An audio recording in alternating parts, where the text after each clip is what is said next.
जय श्री राम। दोस्तों, जैसे कि आपको पता है, हम आपकी फ्री में मदद कर रहे हैं हमारे चैनल द्वारा। तो बिना किसी देरी के जल्दी से जल्दी हमें ईमेल द्वारा अपना जन्म तारीख, जन्म स्थल और जन्म समय भेजिए हमारे ईमेल sanatanivedikvani@gmail.com पर और पूछिए जो भी आपका सवाल हो या परेशानी हो। हमारे ज्योतिषी आपकी जरूर मदद करेंगे। तो शुरू करते हैं आज का विषय। आज हम इस वीडियो द्वारा आपको एक अनोखी विद्या के बारे में बताने वाले हैं, जिसका नाम तो सब जानते हैं, पर बहुत ही कम लोगों को इसके बारे में पता है। दोस्तों, इस विद्या का नाम है लक्ष्मण रेखा। लक्ष्मण रेखा के बारे में तो हम सभी जानते हैं, पर क्या आप जानते हैं कि इसका असली नाम सोमतिथि विद्या है। यह भारत की प्राचीन विद्याओं में से है, जिसका अंतिम प्रयोग महाभारत युद्ध में हुआ था। महर्षि श्रृंगी कहते हैं कि एक वेद मंत्र है, सोमम ब्रहि वृत्तमृत स्वाहा वेतु संभव ब्रहे वाचम प्रवाणम अग्नम ब्रहे रेत अवस्थि। यह वेद मंत्र है उस सोमनाकृतिक यंत्र का, जिसे पृथ्वी और बृहस्पति के मध्य कहीं अंतरिक्ष में स्थापित किया जाता है। वह यंत्र जल, वायु और अग्नि के परमाणुओं को अपने अंदर सोखता है और फिर एक खास प्रकार से अग्नि और विद्युत के परमाणुओं को वापस बाहर की तरफ धकेलता है। जब महर्षि भारद्वाज ऋषि मुनियों के साथ भ्रमण करते हुए वशिष्ठ आश्रम पहुंचे तो उन्होंने महर्षि वशिष्ठ से पूछा, राजकुमारों की शिक्षा दीक्षा कहां तक पहुंची है।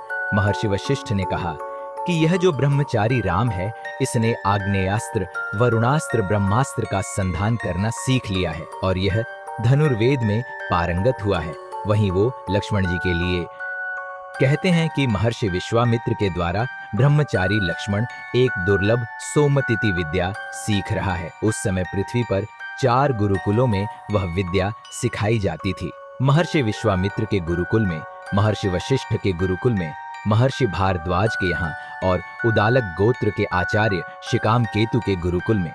श्रृंगी आर्षिक कहते हैं कि लक्ष्मण उस विद्या में पारंगत था। एक अन्य ब्रह्मचारी वर्णित भी उस विद्या का अच्छा जानकार था। इसके मंत्र को सिद्ध करने से उस सोमनाकृतिक यंत्र में, जिसने अग्नि के, वायु के, जल के परमाणु सोख लिए हैं, उन परमाणुओं में आकाशीय विद्युत मिलाकर उसका पात बनाया जाता है। फिर उस यंत्र की मदद से लेजर बीम जैसी किरणों द्वारा पृथ्वी पर गोलाकार रेखा खींच दें।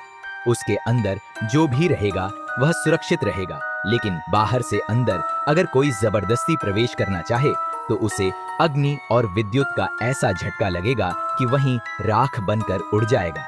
ब्रह्मचारी लक्ष्मण इस विद्या के इतने पारंगत हो गए थे कि कालांतर में यह विद्या सोमतिथि न कहकर लक्ष्मण रेखा कहलाई जाने लगी। महर्षि दधीची, महर्षि शांडिल्य भी इस विद्या को जानते थे। श्रृंगी अर्षि कहते हैं कि योगेश्वर भगवान श्री कृष्ण इस विद्या को जानने वाले अंतिम थे। उन्होंने कुरुक्षेत्र के धर्म युद्ध में मैदान के चारों तरफ यह रेखा खींच दी थी, ताकि युद्ध में जितने भी भयंकर अस्त्र शस्त्र चलें, उनकी अग्नि, उनका ताप युद्ध क्षेत्र से बाहर जाकर दूसरे प्राणियों को संतप्त न करे। तो दोस्तों, यह था हमारा आज का विषय लक्ष्मण रेखा। हम इसी तरह की जानकारी आप तक पहुंचाते रहेंगे और आपको इसी प्रकार की नई नई विद्या और धार्मिक जानकारी देते रहेंगे।